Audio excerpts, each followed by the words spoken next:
ابھی کچھ دنوں کے بعد محرم کا چاند دکھے گا، تھوڑی دیر اور سماعت کر لیں، چاند دکھے گا۔ چاند دکھنے کے بعد آپ کیا کرتے ہو مجھے یہ نہیں معلوم، لیکن یہ افسوس کے ساتھ کہتا ہوں کہ کچھ لوگ ڈھول بجاتے ہیں چاند دیکھنے کے بعد۔ فیصلہ آپ کو کرنا ہے، میں کوئی آپ کو وعید سنانے نہیں بیٹھا ہوں کہ آپ کو جہنم میں پہنچا دوں، میں آپ کو سمجھانے بیٹھا ہوں، اور اکیلے نہیں بیٹھا ہوں، جانشین مخدوم پاک کی حمایت کے ساتھ بیٹھا ہوں۔ واہ واہ واہ واہ۔ اب تک کیا کرتے تھے بھول جاؤ، اب کیا کرنا ہے آل رسول کو دیکھ کے دل میں طے کر لو، طے کر لو۔ یہی چاند دیکھنے کے بعد کچھ لوگ ڈھول بجاتے ہیں، یہی چاند دیکھنے کے بعد کچھ لوگ کیا کیا کام کرنے لگتے ہیں۔ میرے پیارو، مخدوم اشرف جہانگیر سمنانی جب یہ چاند دیکھتے تھے نا تو آپ کی آنکھوں سے آنسو چھلک جاتے تھے، آنسو گرتے تھے، اور آپ نماز مغرب کے بعد چاند دیکھ کے اپنے حجرے چلے جاتے۔ جب فجر کے وقت مسجد میں اولیاء میں تشریف لاتے، حضرت نظام یمنی فرماتے ہیں آپ کی آنکھیں سوجی ہوتی، چہرہ سرخ ہوتا۔ لوگ پوچھتے حضور آپ کو کس نے تکلیف پہنچائی؟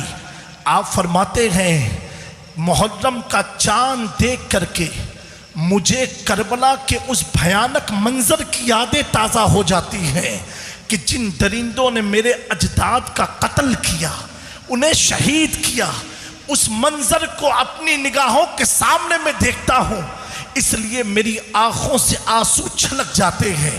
پیارو، پتہ کیا چلا؟ محرم کا مہینہ یہ عید کا دن نہیں ہے، بلکہ اولیاء و صوفیاء کی تعلیم کی روشنی میں ان کی آنکھوں سے آنسو چھلکتے تھے۔ کیوں؟ کہ اس دن میں میرے امام کو شہید کیا گیا، ان کے شہزادوں کو شہید کیا گیا، ان کی بچیوں کو شہید کیا گیا، اہل بیت کے قافلوں کو لوٹا گیا۔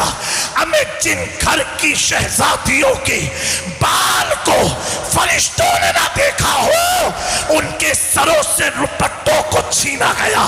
وہ کیسا دردناک منظر رہا ہوگا۔ اللہ اکبر۔ میرے مخدوم پاک فرماتے ہیں وہ منظر میری نگاہوں کے سامنے گردش کرتا ہے، جس کے سبب میری آنکھوں سے آنسو چھلک جاتا ہے۔ اے میری قوم کے نوجوانوں، اہل بیت سے محبت کرنے والوں، صحابہ کے وفاداروں، کسی بھی سلسلے سے مرید ہوئے عاشق اولیاء، میری بات غور سے سننا۔ میرے مکتوب نے فرمایا وہ منظر میری نگاہوں کے سامنے آ جاتا ہے، جس طریقے سے میرے اجداد کو شہید کیا گیا، اس لیے میں اپنی آنسو کو روک نہیں پاتا۔ یہ میرے مخدوم کا پیغام ہے۔ امام عشق و محبت کے زمانے میں کسی نے سوال پوچھا کہ محرم کا چاند دیکھ کے رونا کیسا ہے، غم منانا کیسا ہے؟ اعلیٰ حضرت کی تحریر میرے پاس موجود ہے۔ امام عشق و محبت فرماتے ہیں جسے محرم کا چاند دیکھ کر کے حسین کی محبت میں، غم حسین میں رونا نہ آئے، مجھے غم اس کے ایمان پر ہے کہ وہ ایمان والا ہے کہ نہیں، کیا بات ہے، واہ واہ واہ، ہے کہ نہیں ہے، مجھے غم اس کے ایمان پر ہے۔ پتا کیا چلا؟ پتا کیا چلا؟ ہمارے اسلاف کا طریقہ، ہمارے بزرگوں کا طریقہ، تابعی تبع تابعی کا طریقہ یہی تھا۔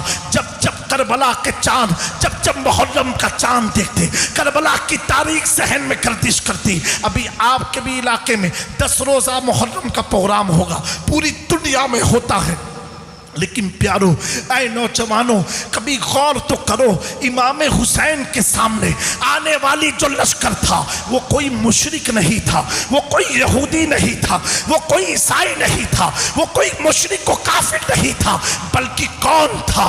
وہی تھا جو ایک صحابی کا بیٹا تھا، کلمہ پڑھنے والا تھا، کلمہ پڑھتا تھا، نماز بھی پڑھتا تھا، اذان بھی دیتا تھا، لیکن میرے پیارو اس کا معاملہ کیا تھا؟ ایک مسلمان ہے، کلمہ پڑھنے والا ہے، اذان دینے والا ہے، نماز قائم کرنے والا ہے، اسلام کی بات کرنے والا ہے، قرآن سے استدلال کرنے والا ہے، پھر حسین پاک نے ایسے شخص کے ساتھ جنگ کیوں کیا؟ ایسے شخص کے ساتھ کربلا کے میدان میں آئے کیوں؟ آئے اس لیے اے میرے پیارو، آج ہم یزیدیت مرد آباد کا نعرہ تو لگاتے ہیں، لیکن دلوں میں یزید کی فکر زندہ ہے، دماغ میں یزید کا خیال زندہ ہے، ہماری سوچ یزیدی سوچ بنتی جا رہی ہے۔ اب آپ کہہ سکتے ہو یہ کیسے ہو سکتا ہے؟ اے باپ بتاؤ، کلمہ پڑھنے والا وہ یزید تھا، نمازی بے نمازی اور نماز کا قائم کرنے والا، نماز کا ناٹک رچنے والا وہ یزید تھا، مسجدوں کو بھرنے والا وہ یزید تھا، بظاہر قرآن دکھا کر کے لوگوں کو گمراہ کرنے والا وہ بھی یزید تھا، ہر چیز اس کے پاس تھی۔ پھر حسین نے جنگ کیوں کیا؟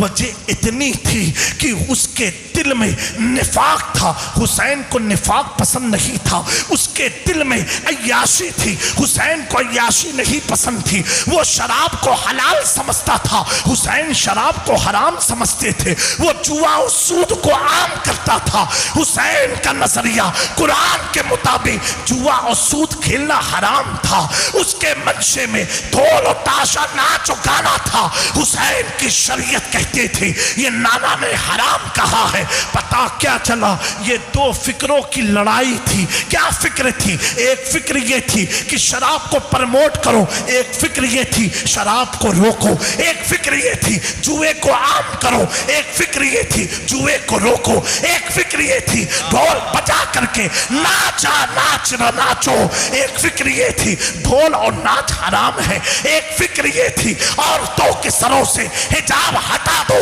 عیاشی کو عام کرو، ایک فکر یہ تھی کہ نانا کی شریعت کہتی ہے عورتیں حجاب کے ساتھ رہے۔ پتا کیا چلا؟ دو آئیڈیالوجی تھی لیکن دونوں ایک دوسرے کی اپوزٹ تھی۔ حسین نے اس مسلمان سے جنگ کیا۔ معذرت سے کہنا چاہتا ہوں، جو ایک صحابی کا بھی پوتا ہے، ایک صحابی کا بیٹا ہے، پھر بھی جنگ کیا۔ جنگ اس لیے کیا کیونکہ نانا کی شریعت کے خلاف اس کا قدم تھا، قرآن کے خلاف اس کا قدم تھا، اسلام کے خلاف اس کا قدم تھا، اسلام کی تعلیمات کے خلاف اس کا قدم تھا، پیغمبر اسلام کے خلاف اس کا قدم تھا۔ تو حسین نے یہ پرواہ نہیں کیا کہ بیٹا کس کا ہے، پوتا کس کا ہے، کلمہ کس کا پڑھتا ہے، دین کی باتیں کس کی کرتا ہے، بلکہ حسین نے اپنی رگوں میں حیدر کرار کے خون کا حق ادا کرتے ہوئے میدان کربلا میں جا کر کے قیامت تک کے مسلمانوں کو پیغام دے دیا کہ میری لڑائی صرف یزید تک نہیں ہے، جو شرابی ہے اس سے حسین کی لڑائی ہے، جو جواری ہے اس سے حسین کی لڑائی ہے، جو ڈھول و تاشے اور ناچ گانے والے ہیں اس سے حسین کی لڑائی ہے۔ میرے پیارو، اب ہمیں اس محرم میں طے کرنا ہے، ہمیں شراب، جوا، سٹہ، ان تمام ڈھول تاشے، ناچ گانے، میلہ، ان کی طرف جانا ہے کہ حسین کے دین کی طرف جانا ہے، حسین کی طرف جانا ہے، حسین کے گروہ میں جانا ہے، حسین کے لشکر میں جانا ہے۔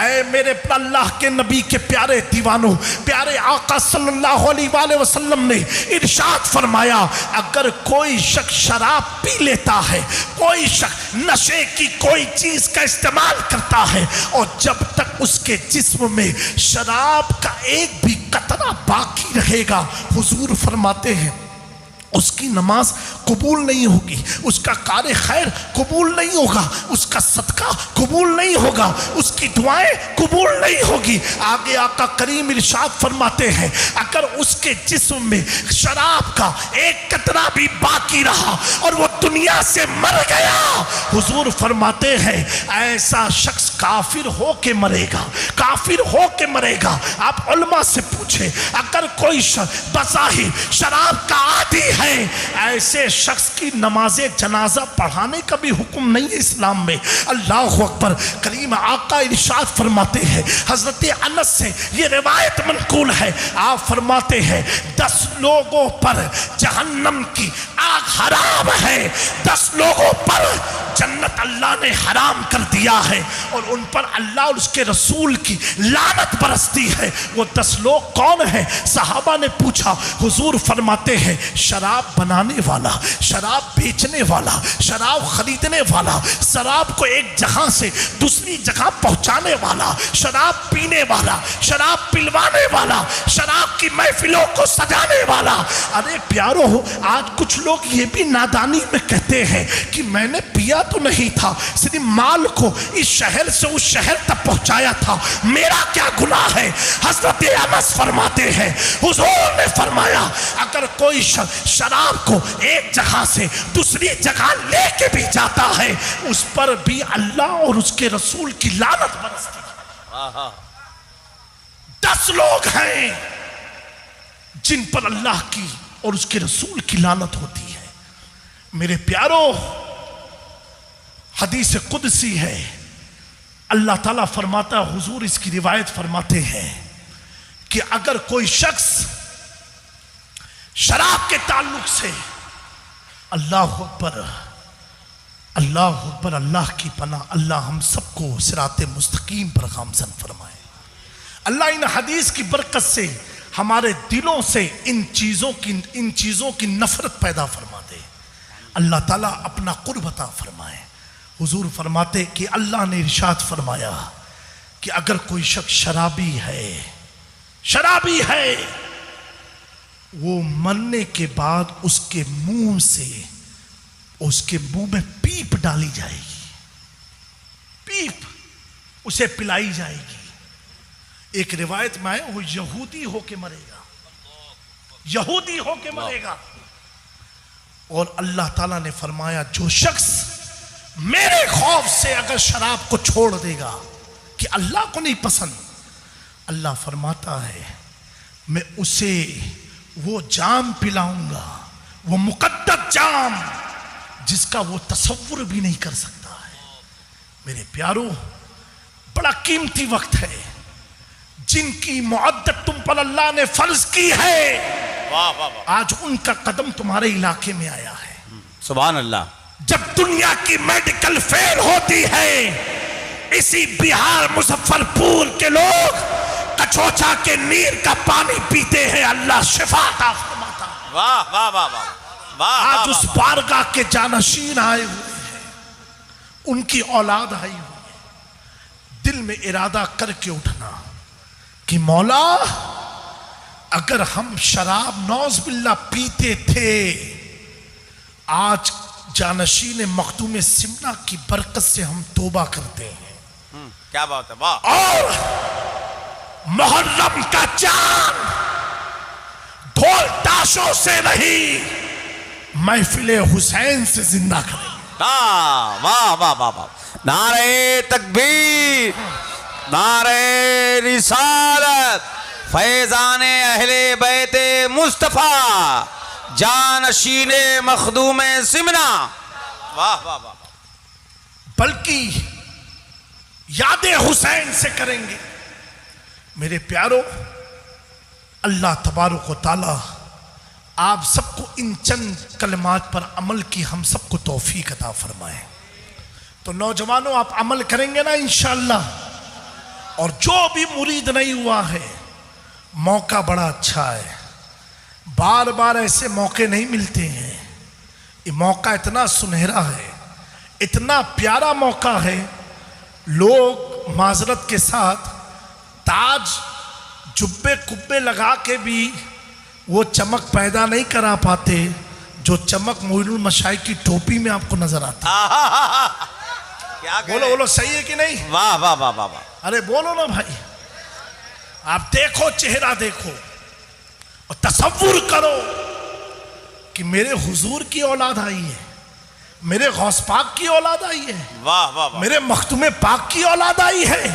ارے یہ وہ گھرانے سے آئے ہیں جس بارگاہ کا چراغ اگر جلا دیا جائے تو علاقے کے شیاطین بھاگ جایا کرتے ہیں۔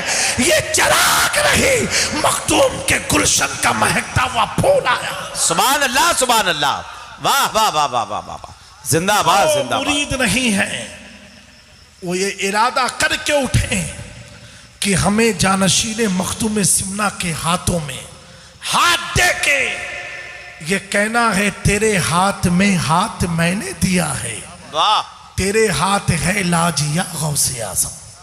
اور میں اکثر تقریر میں کہا کرتا ہوں کہ محرم کا مہینہ جب آئے نا، اگر مرید نہیں ہو تو کسی آل رسول سے مرید ہو جایا کرو، واہ واہ واہ، اور عاشورے کے دن کوئی بھی سید زادہ ہو آپ کے علاقے کا ہو اسے اپنے گھر لاؤ، اور گھر لا کر کے اس کی ضیافت کرو، اس کی خدمت کر کے اسے کہو حضرت میرے لیے دعا فرما دیں، دعا فرما دیں۔